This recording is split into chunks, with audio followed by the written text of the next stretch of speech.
Beautiful streamer, open for me.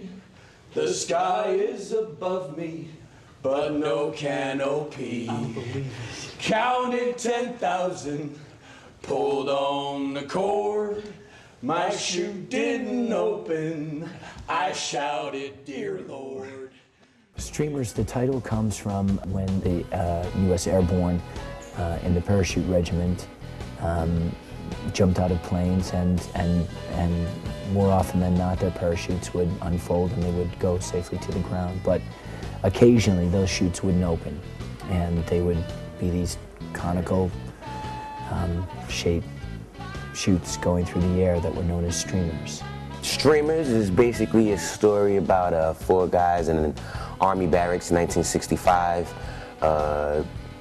before they get shipped out to Vietnam. Well, they just got finished through boot camp, so they've been through an incredible psychological and physical kind of training, and basically training them to be warriors, you know, to kind of forget about their morality and to kill the enemy. It's not actually directly about the Vietnam War, it's more about the lives of these kids in the barracks waiting to hear if they're going to have to be shipped off to go. You have these 4 different people who probably never would have met each other if they hadn't been in the barracks together in 1965. And I think it raises questions of identity and you know, what it means to be a man and in that time period.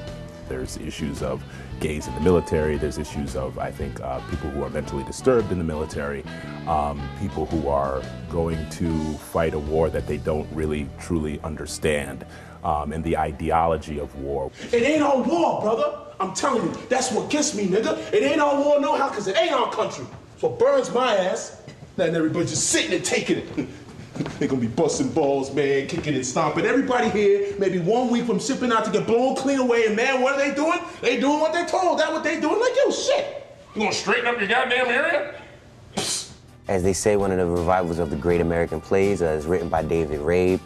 And actually, Mr. Rabe did go to Vietnam, so this is all a lot of first-hand experience and first-hand knowledge and actual situations, you know, and real people. You know, the metaphors are so realistic to what it must have been like for these soldiers there. And again, before anybody knew what Vietnam was about, before there were any protests or anything, this is way before anything really happened. My first goddamn formation in basic, Billy. This NCO's up there jamming away about how some of us are gonna be dying in the war. I'm saying, what war? What that crazy man talking about? Still, man, I couldn't believe it. Couldn't believe it. Now they got 3 people going from here. 5. I think this play is funnier than people think. They come in expecting like, oh God, it's a war play, and then they realize that David's writing is beautiful, and a lot of this play is funny. There's always room for a lot of comedy. I mean, the levity is what I think is a human trait that we all have, that we have to bring to any situation.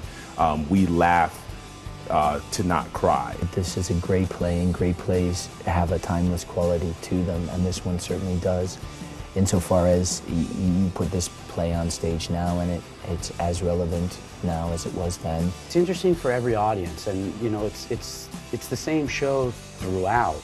But what it is, you know, what I would hope the audiences get from the beginning of the play is the humor and connection that all the characters have to each other. It's an incredible piece, and it's really not what you think it's going to be about. A lot of people think it's like a big anti-war statement and whatnot. It's not. It's like an experience, and you kind of figure it out when you're at the end of the play. Kind of go, what was that about?